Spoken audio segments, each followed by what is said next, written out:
Welcome to this tutorial. In this video, we are going to take a look at the Activities tab within the Accounts application of KEBS.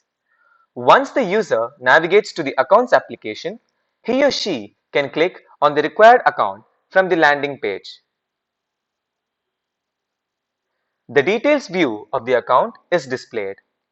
In order to view all the activities that have taken place within the selected account in a single screen, the user needs to click on the Activities tab. The landing page of the Activities tab is displayed. In this page, the user can change the status of the activity. The available statuses are Open,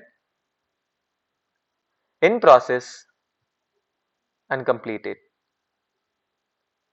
The user can also edit the existing activities and the changes will be reflected in the same.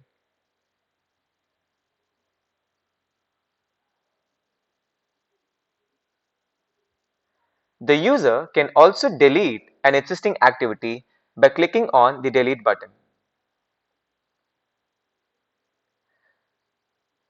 This is the basic overview of the Activities section within the Accounts app of KEBS. Thank you for watching.